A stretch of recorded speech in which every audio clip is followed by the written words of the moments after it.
Hello friends, welcome to my cooking channel Mane Ruchi Mysuru. ಹೇಗಿದ್ದೀರಾ ಎಲ್ಲರೂ? ತುಂಬ ಚೆನ್ನಾಗಿದ್ದೀರಾ ಅಂದ್ಕೊಂಡಿದ್ದೀನಿ. ನಾನು ತುಂಬ ಚೆನ್ನಾಗಿದ್ದೀವಿ. ಮತ್ತು ಇವತ್ತು ನೋಡಿ ಒಳ್ಳೆ ಹೆಲ್ದಿಯಾದ ಬ್ರೇಕ್ಫಾಸ್ಟ್ ತೊಗೊಂಬಂದಿದ್ದೀನಿ.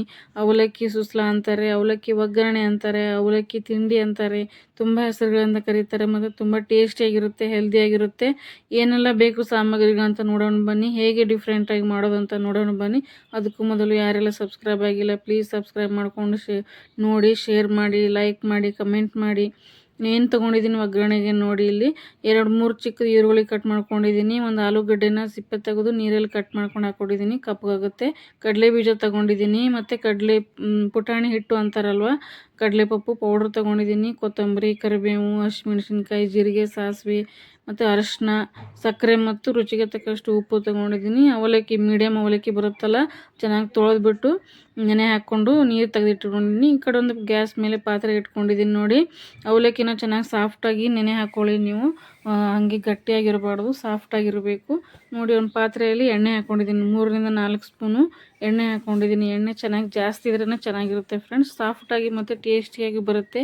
ಈ ಥರ ಒಮ್ಮೆ ಮಾಡ್ಕೊಳ್ಳಿ ಫ್ರೆಂಡ್ಸ್, ಇದು ತುಂಬ ಡಿಫ್ರೆಂಟಾಗಿ ಮತ್ತು ಒಳ್ಳೆ ಟೇಸ್ಟ್ ಕೊಡುತ್ತೆ. ಈ ಪೌಡ್ರೆಲ್ಲ, ಪುಟಾಣಿ ಪೌಡ್ರೆಲ್ಲ ಹಾಕಿ, ಕಡಲೆ ಪುಡಿ ಅಂತಾರಲ್ಲ ಅದೆಲ್ಲ ಹಾಕಿ ಮಾಡ್ಕೊಳ್ಳಿ ನೋಡಿ. ಕಡಲೆ ಬೀಜ ಹಾಕಿದ್ದೀನಿ. ಫಸ್ಟಿಗೆ ಜೀರಿಗೆ ಸಾಸಿವೆ ಹಾಕಬೇಡಿ, ಕಡಲೆ ಬೀಜ ಎಣ್ಣೆಲಿ ಚೆನ್ನಾಗಿ ಹುರ್ಕೊಂಡು ಆದಮೇಲೆ ಅದು ಸ್ವಲ್ಪ ಕಲರ್ ಚೇಂಜ್ ಆದಮೇಲೆ ಜೀರಿಗೆ ಸಾಸಿವೆ ಹಾಕ್ಕೊಳ್ಳಿ. ಜೀರಿಗೆ ಸಾಸಿವೆ ಚೆನ್ನಾಗಿ ಚಟಪಟ ಅಂತ ಸಿಡಿದ ಮೇಲೆ ನೋಡಿ ಹಸಿಮೆಣ್ಸಿನ್ಕಾಯಿ ಹಾಕೋಬೇಕು ನೋಡಿ. ಚೆನ್ನಾಗಿ ಹಸಿಮೆಣ್ಸಿನ್ಕಾಯಿ ಚೆನ್ನಾಗಿ ಎಣ್ಣೆಲಿ ಹುರ್ಕೋಬೇಕು ಫ್ರೆಂಡ್ಸ್ ನೋಡಿ. ಕಲರ್ ಚೇಂಜ್ ಆದಮೇಲೆ ಹಸಿಮೆಣ್ಸಿನ್ಕಾಯಿ ಹಾಕೋತಿದ್ದೀನಿ. ಬೇಗನೆ ಈರುಳ್ಳಿ ಹಾಕಕ್ಕೆ ಹೋಗಬೇಡಿ, ಹಸಿಮೆಣ್ಸಿನ್ಕಾಯಿ ಚೆನ್ನಾಗಿ ಘಮ ಬರಬೇಕು, ಅಂದ್ರೇ ಅವಲಕ್ಕಿ ಚೆನ್ನಾಗಿರುತ್ತೆ. ಹಸಿಮೆಣ್ಸಿನ್ಕಾಯಿ ಘಮನೇ ಅವಲಕ್ಕಿಗೆ ಒಳ್ಳೆ ಕಾಂಬಿನೇಷನ್. ಅದು ಚೆನ್ನಾಗಿ ಕಲರ್ ಬಿಡಬೇಕು, ಕಲರ್ ಚೇಂಜ್ ಆಗಬೇಕು ಹಸಿಮೆಣ್ಸಿನ್ಕಾಯಿದು, ಅಷ್ಟು ಚೆನ್ನಾಗಿ ಹುರ್ಕೊಳ್ಳಿ ಫ್ರೆಂಡ್ಸ್. ಇದೇ ಥರ ಮಾಡಿ ಫ್ರೆಂಡ್ಸ್, ತುಂಬ ಚೆನ್ನಾಗಿರುತ್ತೆ. ಮತ್ತು ಎಲ್ಲ ಮನೆಯೆಲ್ಲ ತುಂಬ ಘಮ ಅಂತಿರುತ್ತೆ, ಇದು ಅಷ್ಟು ಚೆನ್ನಾಗಿರೋ ತಿಂಡಿ ಇದು ನೋಡಿ. ಈಗ ಈರುಳ್ಳಿ ಹಾಕೋತಾ ಇದ್ದೀನಿ, ಕರಿಬೇವು ಹಾಕೋತಿದ್ದೀನಿ ಸಾರಿ. ಫಸ್ಟಿಗೆ ನೋಡಿ ಕಡಲೆ ಬೀಜ ಎಣ್ಣೆಲಿ ಹುರ್ಕೊಂಡು ಜೀರಿಗೆ ಸಾಸಿವೆ ಹಾಕಿ ಮತ್ತು ಹಸಿಮೆಣ್ಸಿನ್ಕಾಯಿ ಹಾಕಿದ್ಮೇಲೆ ಕರಿಬೇವು ಹಾಕೋತಿದ್ದೀನಿ. ಕರಿಬೇವೆಲ್ಲ ಚಟಪಟ ಸಿಡಿದ್ಮೇಲೆ ಈರುಳ್ಳಿ ಹಾಕೋತಾ ಇದ್ದೀನಿ. ಒಂದು 3 ಈರುಳ್ಳಿ ಚಿಕ್ಕದಾಗಿ ಕಟ್ ಮಾಡ್ಕೋಬೇಕು ಫ್ರೆಂಡ್ಸ್.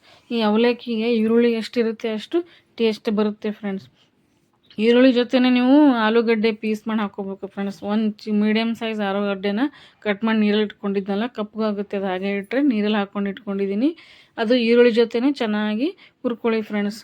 ಸಾಫ್ಟಾಗಿ ಬರಬೇಕು, ಅದು ಆಲೂಗಡ್ಡೆ ಎಲ್ಲ ಸಾಫ್ಟ್ ಆಗಬೇಕು, ಈರುಳ್ಳಿ ಎಲ್ಲ ಕ್ರಂಚಿ ಆಗಬೇಕು, ಆ ಥರ ಹುರ್ಕೊಳ್ಳಿ ಫ್ರೆಂಡ್ಸ್. ಸ್ವಲ್ಪ ಉಪ್ಪು ಹಾಕ್ಕೊಂಡು ಚೆನ್ನಾಗಿ ಒಂದು 5 ನಿಮಿಷನ ಹಿಡಿಯುತ್ತೆ, ಆಲೂಗಡ್ಡೆ ಎಲ್ಲ ಚೆನ್ನಾಗಿ ಬೇಯಬೇಕಲ್ವ, ಚೆನ್ನಾಗಿ ಹುರ್ಕೊಳ್ಳಿ ಫ್ರೆಂಡ್ಸ್. ಹುರ್ಕೊಂಡಾದ್ಮೇಲೆ ನೆಕ್ಸ್ಟ್ ಏನು ಹಾಕೋಣ ಅಂತ ನೋಡೋಣ ಬನ್ನಿ. ಯಾರೆಲ್ಲ ಸಬ್ಸ್ಕ್ರೈಬ್ ಆಗಿಲ್ಲ ಪ್ಲೀಸ್ ಸಬ್ಸ್ಕ್ರೈಬ್ ಮಾಡ್ಕೊಂಡು ನೋಡಿ ಫ್ರೆಂಡ್ಸ್, ಸಪೋರ್ಟ್ ಮಾಡಿ, ಸ್ಕಿಪ್ ಮಾಡದೆ ನೋಡಿ, ನನಗೆ ಹೆಲ್ಪ್ ಆಗುತ್ತೆ. ಏನು ನಿಮ್ಗೆ ಯಾವ ಥರ ತಿಂಡಿ ಬೇಕು ಅಂತ ನನಗೆ ಕಮೆಂಟಲ್ಲಿ ತಿಳಿಸಿದ್ರೆ ನಾನು ಆ ಥರ ತಿಂಡಿ ಮಾಡಿ ತೋರಿಸ್ತೀನಿ.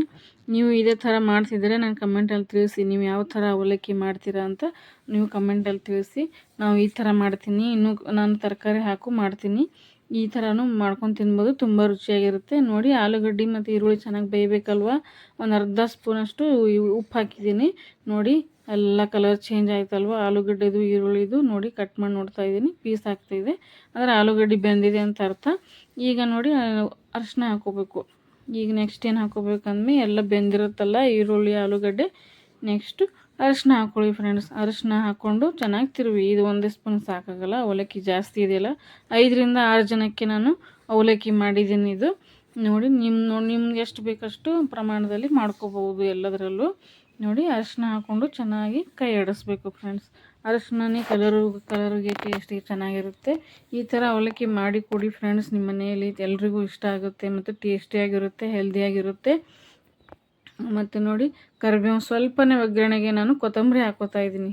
ಕೊತ್ತಂಬರಿ ಅರಿಶಿನ ಹಾಕೊಂಡಾದ್ಮೇಲೆ ಸ್ವಲ್ಪ ಕೊತ್ತಂಬರಿ ಒಗ್ಗರಣೆ ಹಾಕಿದ್ರೆ ಘಮ ಬರುತ್ತೆ. ಮೇಲೆ ಕೂಡ ಹಾಕೋಬೋದು, ಆಮೇಲೆ ಇನ್ನೊಂದು ಸ್ವಲ್ಪ ಉಳಿದಿರೋದು ಮೇಲೆ ಹಾಕ್ತೀನಿ. ಈಗ ನೋಡಿ ಅವಲಕ್ಕಿನ ಚೆನ್ನಾಗಿ ನೆನೆಸಿಟ್ಟಿದ್ನಲ್ಲ, ನೀರೆಲ್ಲ ಬಸಿದ್ಕೊಂಡು ಸ್ವಲ್ಪ ಅದು ಅರಳಬೇಕು, ಆ ಥರ ನೆನೆ ಹಾಕಬೇಕು ಫ್ರೆಂಡ್ಸ್. ಅವಲಕ್ಕಿ ನೆನೆ ಹಾಕಿದ್ರಲ್ಲೇ ಚೆನ್ನಾಗಿ ಟೇಸ್ಟಿ ಬರುತ್ತೆ, ಇಲ್ಲಾಂದ್ರೆ ಮೆತ್ತಗಾಗ್ಬಿಟ್ರೆ ಚೆನ್ನಾಗಿರಲ್ಲ, ಗಟ್ಟಿ ಇದ್ರೂ ಚೆನ್ನಾಗಿರಲ್ಲ. ಸ್ವಲ್ಪ ಹೊತ್ತು ನೀರಲ್ಲಿ ಚೆನ್ನಾಗಿ ತೊಳೆದ್ಬಿಟ್ಟು ಒಂದು 2-3 ನಿಮಿಷ ಬಿಡಬೇಕು ನೀರಲ್ಲಿ ಅವಲಕ್ಕಿನ. ಚೆನ್ನಾಗಿ ಸಾಫ್ಟ್ ಆಗಬೇಕು, ಅದು ಎಲ್ಲ ನೀರು ಬಸಿದ್ಮೇಲೆ ಅರಳು ಬಿಡಬೇಕು. ಈ ಥರ ಅರಳಿದೆ ನೋಡಿ, ಈ ಥರ ಅರಳು ಬಿಡಬೇಕು. ಅದೆಲ್ಲ ಅವಲಕ್ಕಿ ಹಾಕೊಂಡ ಮೇಲೆ ಅದ್ರ ಮೇಲೆ ಸಕ್ಕರೆ, ಉಪ್ಪು, ರುಚಿಗೆ ತಕ್ಕಷ್ಟು ಉಪ್ಪು, ಸಕ್ಕರೆ ಹಾಕ್ಕೊಂಡು ಪುಟಾಣಿ ಹಿಟ್ಟು ಮಾಡಿದ್ನಲ್ಲ ಆ ಹಿಟ್ಟು ಹಾಕೋಬೇಕು ಫ್ರೆಂಡ್ಸ್. ಸಕ್ಕರೆ ಹಾಕ್ಕೊಂಡಿದ್ದೀನಿ ನೋಡಿ. ಪುಟಾಣಿ ಕಡಲೆ ಬೀಜ ಕಡಲೆ ಪುರಿ ಹಿಟ್ಟು ಹಾಕ್ಕೋಬೇಕು. ಹಾಕ್ಕೊಂಡು ಚೆನ್ನಾಗಿ ಕೊತ್ತಂಬರಿ ಹಾಕ್ಕೊಂಡು ಚೆನ್ನಾಗಿ ನಿಧಾನಕ್ಕೆ ಕೈ ಆಡಿಸ್ಬೇಕು ಫ್ರೆಂಡ್ಸ್. ಎಷ್ಟು ಚೆನ್ನಾಗಿ ಮಿಕ್ಸ್ ಮಾಡ್ತೀರಾ ಅಷ್ಟು ಟೇಸ್ಟಿಯಾಗಿ ಬರುತ್ತೆ. ಈ ಪುಟಾಣಿ ಹಿಟ್ಟು ಹಾಕಿ ಮಾಡಿ ಫ್ರೆಂಡ್ಸ್, ತುಂಬ ರುಚಿಯಾಗಿರುತ್ತೆ, ಟೇಸ್ಟಿಯಾಗಿರುತ್ತೆ ಮತ್ತು ಬಾಯಿ ತಿನ್ನೋಕ್ಕೂ ಚೆನ್ನಾಗಿರುತ್ತೆ. ಮಕ್ಕಳು ಇಷ್ಟಪಟ್ಟು ತಿಂತಾರೆ, ಮನೇಲೆಲ್ಲರಿಗೂ ಇಷ್ಟ ಆಗುತ್ತೆ ನೋಡಿ. ಎಲ್ಲ ನಿಧಾನಕ್ಕೆ ಎಲ್ಲ ಕೈ ಆಡಿಸಿ ಫ್ರೆಂಡ್ಸ್. ಎಷ್ಟು ಚೆನ್ನಾಗಿ ಕಲಿಸ್ತೀರಾ. ಒಗ್ಗರಣೆ ಎಲ್ಲ ಚೆನ್ನಾಗಿ ಮಿಕ್ಸ್ ಆಗಬೇಕು. ಅವಲಕ್ಕಿಗೆಲ್ಲ ಅದು ಮಸಾಲೆ ಹಿಡ್ಕೋಬೇಕು ಫ್ರೆಂಡ್ಸ್. ಈ ಥರ ಆಲೂಗಡ್ಡೆ ಮತ್ತು ಕಡಲೆ ಬೀಜದ ಪೌಡರು, ಇದಕ್ಕೆ ಪುಟಾಣಿ ಹಿಟ್ಟು ಅಂತಾರಲ್ವ, ಅದು ಹುರಿಗಡಲೆ ಅದು ಪೌಡ್ರ್ ಹಾಕಿ ಮಾಡಿ ಫ್ರೆಂಡ್ಸ್. ನೋಡಿ ಎಷ್ಟು ಚೆನ್ನಾಗಿ ಕಾಣಿಸ್ತೆ, ಸಖತ್ತಾಗಿ ಬಂದಿದೆ ಫ್ರೆಂಡ್ಸ್. ತುಂಬ ರುಚಿಯಾಗಿತ್ತು. ರುಚಿಗೆ ತಕ್ಕಷ್ಟು ಉಪ್ಪು ನೋಡ್ಕೊಂಡು ಹಾಕ್ಕೊಳ್ಳಿ. ಒಂದು 5 ನಿಮಿಷ ಈ ಥರ ಲಿಡ್ ಮುಚ್ಚಿಬಿಟ್ಟು ಇಟ್ಬಿಡಿ ಸಣ್ಣ ಫ್ಲೇಮಲ್ಲಿ. ಆಮೇಲೆ ಆಫ್ ಮಾಡಿ, ಅಂದರೆ ಚೆನ್ನಾಗಿ ಅರಳುತ್ತೆ ಮತ್ತು ಸಾಫ್ಟಾಗಿ ಬರುತ್ತೆ ನೋಡಿ. ಸರ್ವ್ ಮಾಡ್ತಾಯಿದ್ದೀನಿ, ಎಷ್ಟು ಸಖತ್ತಾಗಿ ಬಂದಿದೆ. ನನ್ನ ಹತ್ರ ಸ್ವಲ್ಪ ಸೇವು ಮತ್ತು ಚೂಡ ಇದ್ದು, ಚುರುಮುರಿ ಚೂಡ ಚಕ್ಲಿ ಇತ್ತು, ಸರ್ವ್ ಮಾಡಿದ್ದೀನಿ. ನೀವು ಲೆಮನ್ ಹಾಕೋಬೋದು, ಲೆಮನ್ ಇರಲಿಲ್ಲ ನೀವು ಲೆಮನ್ ಇಟ್ಕೊಂಡು ತಿನ್ಬೋದು. ಲೆಮನ್ ಹಾಕಿದ್ರೆ ತುಂಬ ಟೇಸ್ಟಿಯಾಗಿರುತ್ತೆ, ತುಂಬ ಸಖತ್ತಾಗಿ ಬರುತ್ತೆ. ಇದೇ ಥರ ಅವಲಕ್ಕಿ ನೀವು ಮಾಡಿ ಕಮೆಂಟಲ್ಲಿ ತಿಳಿಸಿ ಫ್ರೆಂಡ್ಸ್. ತರಕಾರಿ ಕೂಡ ಹಾಕೋಬೋದು, ನೀವು ನಿಮ್ಗೆ ಇಷ್ಟವಾದ ಥರ ಮಾಡ್ಬೋದು. ಇದು ಹೆಲ್ದಿ ಕೂಡ, ಒಳ್ಳೆ ಡಯಟ್ ಫುಡ್ ಅಂತ ಹೇಳ್ಬೋದು. ತುಂಬ ರುಚಿಯಾಗಿರುತ್ತೆ, ಮನೇಲೆಲ್ಲ ಇಷ್ಟಪಡ್ತಾರೆ. ನೀವು ತಪ್ಪದೆ ಮಾಡಿ ಫ್ರೆಂಡ್ಸ್. ತುಂಬ ಟೇಸ್ಟಿಯಾಗಿರುತ್ತೆ.